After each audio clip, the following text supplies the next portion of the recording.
On this episode of Hot Rod Hoarders, we discover a huge collection of muscle cars, classic trucks, and drag cars, all scattered across a big piece of property in East Tennessee. This collection belongs to Matt Klein, and it really shows his lifelong obsession with cars. Mostly Fords, but as you'll see as we walk around his place, there's some Chevrolets, there's some Mopars, there's a little bit of everything scattered across this property. And Matt has done a great job of involving his son, Layden, in his hobby, and he's gotten really involved in it here lately. He's bought a lot of great projects, including a car you'll see here in a little while, a 1964 Galaxie. They spent a lot of time gathering parts, buying parts cars, buying pieces, and dreaming about some of these project cars because, believe me, there's enough here for a lifetime supply of project cars. And it really makes me feel good to see a father and son enjoy the same hobby together. That means that Matt's passion for these old cars is going to get passed down to the next generation and hopefully so on down the line. Right as we pulled into Matt's property, that's where we started seeing some cars, and that's where I wanted to start this exploration of his place. And right here, the very first couple of cars that you see are a couple of 69 and 70 Mustangs. Now, you'll see that he really likes these cars. He's got quite a few of them in his collection. And these two are simply parts cars that he had bought for various projects, but you'll notice that one of these cars is actually an old drag car. And from what he was telling me, you know, he bought it basically just for the roof skin, that the rest of the car didn't mean that much to him, that it was somebody else's project that never really got completed. You can see here that the car is not 100% complete. It does have a full frame under it. It's got a roll cage in it. It's got big wheel tubs on the back. You know, it was set up for a narrowed rear end and big tires. And, you know, it was a pretty good looking piece as far as the fabrication involved. But there's not a lot left of it as far as usable drag car pieces. So it's been sitting here for quite a while, as you can tell by the weeds and everything. And he does intend on using the roof on another project that you'll see here in just a little bit. Next is a great lineup of 1960s Fords. We've got Galaxie 500. We got a 64 Fairlane with flaky paint. Obviously somebody didn't do a great job of prepping because all this paint's coming off of it. But it does have some pretty cool wheels on it. Those are Vintage Wheelworks V48 wheels. And then further back behind it is another Galaxie, and then at the end of this line is a Galaxie XL, which is pretty cool to me because it's got some old school chrome aftermarket wheels and some pretty big fat tires on it all the way around. And it's got 390 badges on it. I don't really know if this was a factory big block car or not, but still a pretty cool piece. As I made my way around the property, I noticed Matt had a pretty big collection of American Racing Vector wheels, which is the same type of wheel that was on the General Lee Charger from the Dukes of Hazzard. And this is a popular wheel for the 1970s. Basically, any kind of 70s street machine would look cool with a set of these wheels. So he's been buying them up for years. You'll also notice that he's got a stash of engines and parts and pieces laid all over here. He's got Ford, Chevrolet, and Mopar, just a little bit of everything out here. Next is a lineup of Ford Pintos. Now, it's not very often that you see these things on the road anymore, and it's certainly not very common to see 7 of them sitting in a row. And Matt has plans for a couple of these cars. Some of them are simply parts cars, but he does have a plan for this one on the end, this bright orange car. It's got weld wheels on it. He wants to put a 351 with tunnel ram and 2 4s, and he's actually talking about switching it over from the big bumper over to the small bumper design, which was earlier in the 70s. And he happens to have a small bumper car sitting there that might be a good donor car for his build. In this lineup, there's wrecked cars, there's rusty cars, there's all sorts of different Pintos here, including a really cool Pinto station wagon with that simulated wood trim on the side. This next lineup starts with a few Torinos, and actually one of these cars looks like a Torino, but it's not. This is a 1970 and a half Ford Falcon. And I didn't know this, but Matt was explaining to me that the first part of 1970, the Ford Falcon was a standard compact car, just like all the other Falcons. But midway through the year, they transitioned over into the Torino and Fairlane body style and rebadged it as a Falcon. And I'm not really sure why that happened, but it created a really exclusive low production run car that was only made for half a year. Obviously, this car has been worked over at some point in its life because the paint that's remaining is still pretty shiny. But you can see that the clear coat is peeling off, and that's a dead giveaway that this car's been painted because years ago they didn't use clear coat. So, you know, when you see this type of flaking, you know that this car's been painted probably in the 90s or later. The third car in this lineup is an earlier Ford Torino. This one is a GT package. This thing is really complete. All the insides look really great. and it's still got that stripe on there. It's faded, but you can still see it a little bit. I love the patina on this car. Sitting next to it is a 1966 Ford Falcon, and this is another abandoned drag car project. You can see there's a roll cage in there, and a little bit closer look on the inside shows that the subframes have been tied together. This car was going to be back-halved. It was going to be made into a drag car, but somewhere along the way, the project kind of faded, and Matt stepped in and bought it basically as a parts car. Now this is a really cool one. This is a 1970 Ford Mustang Fastback. And at some point in its life, probably in the 80s or 90s, this thing was killer. It was bright red, it had well drag light wheels on it, big and littles. And under the hood, this is a big block car. This thing's got a 429, tons of engine work on it. And you can see when we're looking in here, in order to fit those big block Fords into these cars, you had to do quite a bit of cutting and reworking on the shock towers. And this car's been completely reworked so that that big block fits in there. It's got a motor plate. This thing is ready for some pretty serious action. And you can see it's got a Edelbrock aluminum intake on it, a Holley 4-barrel carburetor. This thing probably ran really good back in the day. But for now, it's just kind of another one of his long-term projects that have been sitting here for a little while, but it's got a lot of potential. A lot of people fall in love with their first car, and Matt's no different. He had a late 70s Ford Thunderbird, and he loves this body style because it was his first car. He made a lot of memories in that car. And he's been hoarding up these things for years. He's got several of them sitting here. A lot of different packages, a lot of different engine options were available during that time. And he plans on putting together one of these cars to kind of replicate what he had back in high school. As we came around the corner, I spotted a few Chevrolet projects. The first one I saw was a 1966 Chevrolet El Camino. Now, this thing is pretty crusty and rusty. It's got an old school set of Kragers on the front of it. And, you know, there's a lot of good parts here. This is a car that you could either build, or you could part this thing out and get some of those hard to find parts that you can't just order out of a catalog. I'm liking this early 60s Chevy II. This is a two-door sedan. You don't see these cars pop up very often, but they made really good race cars back in the day. This one's a little bit rusty, but it's got some potential. Another cool Chevy is this 1961 Chevrolet Bel Air two-door sedan. Now these cars are getting to be pretty hard to find, and he actually found this one. It had a big block in it, and he actually robbed that engine to go in another project that we'll see here in just a little bit. And while we were on the subject of big blocks, he wanted to show me this 1966 Malibu that's been sitting in the woods for years. But this was a factory big block car. Even though it's all taken apart and everything, this car's got a ton of potential. He's got it lifted up off the ground a little bit to kind of try to preserve that metal, and it's still pretty solid, and there's lots of good trim pieces on this car. But, you know, obviously this is going to be a big project someday. Another car that was tucked away in the woods was a 1955 Chevrolet, and you're just going to have to trust me on this one. There is a 55 Chevrolet in those woods. In this little section, we've got a piece of a 1973 Camaro. It's been taken apart, the front clip's off of it. And then there is a late model Mustang that's sitting on a Ford truck frame. It's got these huge mud tires on it, pretty wild looking piece. And then there's a second generation Pontiac Trans Am. This is a big block 4-speed car, a pretty desirable project for a lot of people. As we make our way through, we see more Mustang Fastbacks scattered around. This one is a 71 to 73 model car.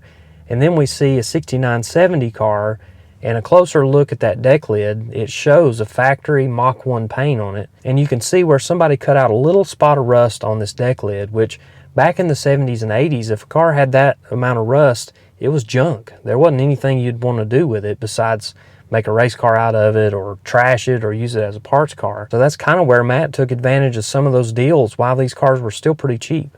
The next section of cars has an Opel GT, which this thing is all stock. It is rough as it can be, but it would make a really great drag car project. Sitting next to it is an early Chevy II station wagon, and this car is surprisingly solid. I would imagine that the floors and trunk pan area has got a little bit of rust, but the outside of this car looks really good. All the glass is intact, and if we go around the back of it, the tailgate is in great shape. This car's got some good trim with it. This car is a very, very buildable car. Moving along, we see a 1964 Chevrolet Impala Super Sport. Now this car's just got a few of its original trim pieces left on the outside, but as we look inside, we see the original bucket seats, we see an original 4-speed console just sitting there, you know, right there out in the open. And there's still some really great pieces to this car. It's rusty on the outside. I'm sure the frame's got rust in it. There's no motor or transmission, but this is a great example of a really nice parts car. Sitting next to it is a 1960 Chevrolet Biscayne.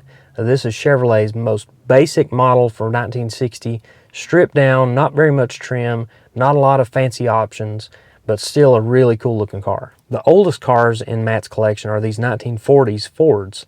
The one that's more complete is a 1941 Coupe, and the other one is also from the 1940s, but I can't really tell much about it because it doesn't have a front end on it. And this one has been modified for a different engine. You can see that the firewall has been recessed. You can also see these front engine mounts up here, and that's more than likely set up for a small block Chevy. He has tons of other Ford projects. He's got some from the 1950s, some from the 1960s, some two-door, some four-door, just a little bit of everything on this row of cars down through here. As you'll see, Matt has a thing for vintage trucks. He has a little bit of everything here. He's got trucks from the 1940s all the way up into the 1980s. Ford, Chevrolet, he's not real picky about that, but he does seem to gravitate toward this 1970s Ford body style, which a lot of people referred to as the dent side. There was bump side from the late 60s into the early 70s, and then the dent side trucks, which was 73 to about 79, was this body style. And he's got a ton of them. He's got regular cab, short wheelbase trucks. He's got long wheelbase trucks, extended cab, crew cab. He's got a little bit of everything. He bought these things while they were cheap, and he knows that they just continue to climb in value. As we can see right now, these trucks are getting really hot. So, you know, if he decides to turn loose of some of these projects, he's going to be able to make a few dollars on his investment. There were a couple of trucks that really stood out to me. One was this 1960s Ford crew cab, which these things were ordered specifically for the government and for railroad use. And this one is really nice. This thing could be built into a killer half-ton conversion.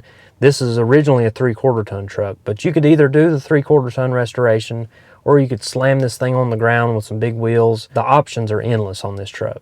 Another one that really got my attention is another four-door truck. This one has a short bed, 2 tanks. This got some pretty rare options for the 1970s. And you'll see that it's got tons of cool pinstriping, and it's even got hand lettering on the door that says Hamby Racing. And as it turns out, these are some pretty well-known dirt track racers from this area. After I finished up the tour of the vintage trucks, I found a couple of Camaros here. This one is a really rough parts car, and there's not a whole lot of parts left to it, but I like seeing these cars anyways. No matter how rough they are, a first-generation Camaro always gets my attention. In this one, I just wanted to take a quick look at the cowl tag just to see what kind of options it had. I'm always interested in that kind of stuff. And by looking here, it shows that it's a 1967 Camaro. The 760 means the black standard bucket seats. It also has a marina blue paint code, and it shows that it had a 3-speed transmission. The other Camaro, another 1967, is a very complete car, but it's pretty rough. When you look close to it, this thing has got some pretty major paint and body issues, lots of flaking, lots of the Bondo is turning loose on this car, so it would need to be stripped down and redone, but it's pretty much complete. It's got an engine in it, 4-speed transmission, interior is all together. This is a pretty nice project car that's just waiting on Matt to have enough time to fool with it. Moving further back into the property, there's quite a few Mopars stuffed back in here. He's got a 1960 Plymouth Fury, 2-door hardtop. This is a mostly complete car. Sitting next to it is a Plymouth from a little later in the 1960s, another 2-door hardtop. And then back in the weeds here are 4 1968 through 1970 Dodge Chargers. Some of them are just parts cars, some of them are actual buildable projects, but he's had these things stashed away for years. And he's also got a couple of mid-50 Chevrolet pickups here that make a really cool project someday. For these next few cars, we had to go up on the hill to another section of the property where he's got more cars stashed away, and we got started with this 1963 Ford Galaxie XL. This is a pretty rare car because it's a 4-door car that came from the factory with bucket seats and a console. Another cool Chevy is this early 70s Chevrolet Monte Carlo. Now, this car was bought locally. It's been in the same county its whole life. It's had a paint job. It's had some work done here and there, but for the most part, this thing is original. Just a small block, no fancy options or anything like that, but just a really nice, solid old car that you could probably get in and drive today. In this same section is another 1968 through 1970 Dodge Charger. Now, this one's been hit pretty hard in the passenger side door, and it's got some pieces missing on the front end, but it's still got some pretty good potential. Sitting next to it is a Ford Maverick, and this one is kind of a hot rod. You can see it's got a tack and a shift light, and he was telling me that it had a 351 Cleveland in it that was absolutely an animal. Matt took me inside his garage to show me a couple of other projects. One is another 1968 to 70 Dodge Charger. This one's took apart pretty far. A lot of work to be done here, a lot of rust repair and stuff like that, but it's definitely one of the projects that's pretty high on their list. And then there's a 1955 Chevrolet 210 two-door post, and this was somebody's hot rod back in the day, and he wanted to show me specifically some hand lettering that was on the trunk lid of this car. And he opened up the garage door so I could get a good clear view of what was lettered on the trunk lid of this car. It says, "Old Chevys Never Die." And it has a small heart that says John and Anita 1982. And I can only hope that these two are still together. This old 55 is looking a little rough these days, but it's definitely still surviving, still out there, just like the lettering says, "Old Chevys Never Die." Matt has big plans for this car. He's got a big block Chevrolet sitting on a stand right next to it. That's actually the engine that he robbed out of the 61 Chevrolet that's down in the field. That's going to make a really good engine combination for this car. He's got big plans to move the leaf springs inboard. He's got to replace some floor pans and trunk pans on this car, even though the outside of the body's still pretty good. He's got a little bit of metal work to do to make this thing solid again. Moving back outside, we go to my absolute favorite car in the whole collection. This is a 1965 Ford Mustang 2+2. This thing, it's pretty rare to begin with, but what I like about it is that it's an old school race car. This thing was home built. It's got a lot of crazy details, including a straight axle under the front, which we'll dig into more details in a future episode. I'm going to do a full feature on this car and show you what it looked like back in the day, give you more details about the chassis setup, the engine setup. But for now, we're going to take a quick look at it because this thing is killer. It's got a fiberglass front end on it. It's got a fiberglass hood with a big Pro Stock scoop. It's got Krager Super Trick wheels, big tires tucked up under the back of it. And you'll see underneath the back, it's got leaf spring suspension, a narrowed 9-inch Ford, and some wheelie bars. And from what I've been told, this thing used those wheelie bars pretty heavily. This was a tunnel ram 2.4 barrel setup with a Doug Nash 5-speed. It left the line at whatever it turned, and usually it was over 10,000 RPM. Because it's a 289 cubic inch motor. There's definitely a lot to talk about with this car, so I'm going to save that for a future episode, including all the details about everything that was built on this car, including that really custom wing that's on the back. Definitely not something you'd see on a typical 70s drag car. So a lot of stuff to cover. Definitely stay tuned. If you haven't already hit the subscribe button, please do so. You'll see more videos I post weekly, and it ranges from big collections like this to drag car features. Lots of cool content. So go ahead and hit that subscribe button and look forward to new content every week. This lineup of coupe Mustangs brings us to our next abandoned project car. This is an old school drag car. It's got big tires under the back, well drag light wheels, and when we look inside we see some drag car stuff. It doesn't have a full roll cage or anything like that, but it has been gutted out. It's just got one seat. It's got a custom steering wheel. It's got switches and gauges and a custom shifter. This is definitely drag car material for the 80s or 90s. The next car is a 1968 Ford Mustang GT Fastback. Now, this was a factory 390 4-speed car, and it does have a little bit of drag racing history. Even though this car didn't get cut up into, having big tires or a roll cage, it does have some drag racing history. A guy had it in 10 Mile, Tennessee, and it actually came out of the same yard that the Ford Pinto that I bought about a year ago. It came out of the same yard as that car. So if you haven't seen that Pinto video, I encourage you to go check that out. So he has plans to go back with an original setup on this car. He's going to put a 390, a 4-speed, a track lock rear end. He's got big plans for this one. Sitting next to it is a 1969 Mustang Fastback. This is Matt's wife's car. It's got well drag lights on it, and this is a factory Mach 1 car. It does have a few bodywork issues, but it's a real solid survivor.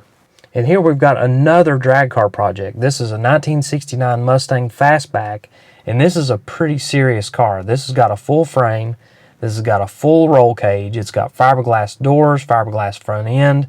This is a serious piece, and he's planning on putting a big block Ford with twin turbos in this car somewhere down the road, and it's got all the right pieces to be able to support big time horsepower.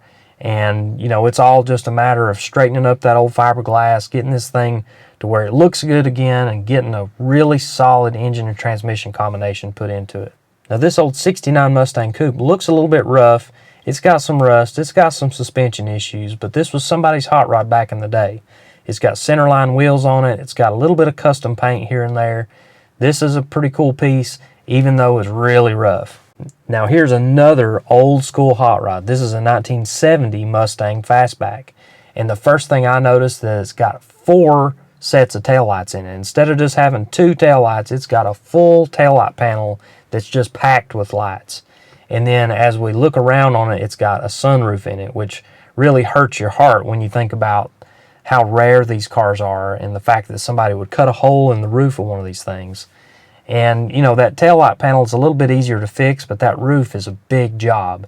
And remember that drag car that we started at way back at the beginning of this video? Well, that's the roof skin that he's wanting to put onto this project car. So, you know, he's got a plan for all these parts and pieces. This one's actually got a tunnel ram and 2 4s on it. Another really cool old school hot rod. One of Matt's favorite new projects is this 1956 Ford Fairlane. This car will eventually be 429 4-speed. Yeah. It's got the original motor in it right now. A couple more 1970s Fords include these 2 Grand Torinos. One is a notchback and one is what they call a turtleback. Both of these cars are pretty complete. Complete engine, transmission, lots of good parts here. After looking at an early 70s Mustang Coupe that was pretty nicely restored and had some cool 5-spoke wheels on it, we made our way around to the carport, which is where they store Matt's son's car. He bought this car a while back and he's been picking away at the details on it, and he's got some pretty big plans to improve the appearance and the performance of this car. Now, it already has a big motor in it. It's already got a 4-speed. It's already been painted. There's a couple of things that he wants to change to make the car a little bit more friendly on the street, but for the most part, this car is about the slickest thing that they've got. It is a really nice build. It's something that's about as close as you can get to being complete, but they do have plans to upgrade it in the future. Sitting next to that 64 Galaxie 500 is a car that used to belong to Matt's dad. This is a 1979 Mercury Cougar XR7. As we made our way around to the back of the property, Matt had a few more things he wanted to show me. First was a 1968 Camaro, and this thing it's a project for sure. It's rusty. There's a lot of work to be done, but there's already a lot of work that has been done on this car. It's mini-tubbed, it's got a roll bar in it, it's got an aluminum dash panel.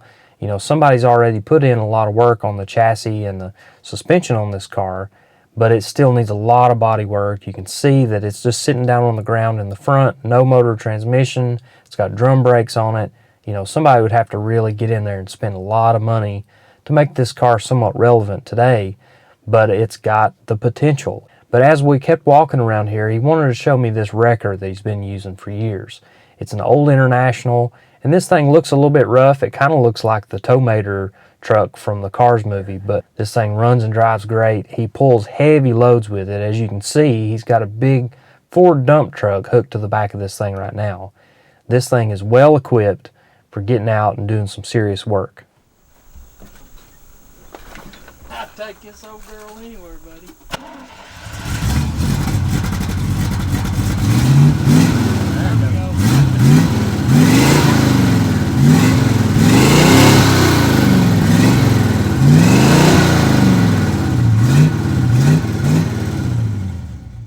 Finally, in the very back of the property, there was a few more Fords to look at. The first one is a Davey Allison edition Ford Thunderbird. Now, this is a pretty limited production car. Not many of these things were made, and of course they just had a regular 5-liter V8, nothing real fancy under the hood. But this limited edition car, you know, this could be brought back to life pretty easily. And then there's also a couple more Thunderbirds. These are 87 and 88 Ford Thunderbird Turbo Coupes. These had turbocharged 2.3-liter 4-cylinder engines. One of the cars is an automatic, the other one is a 5-speed, which is much more desirable. And, you know, these cars, even though they've been sitting a long time, these things are starting to gain in value, and a lot of people are looking for this type of car because they're getting hard to find. A buddy of mine just bought a couple of these cars that have been sitting like 20-something years, and he just got them running. You need to go check out his channel. It's called Sleeper Dude. You'll see some content on these Ford Thunderbird Turbo Coupes that he has bought.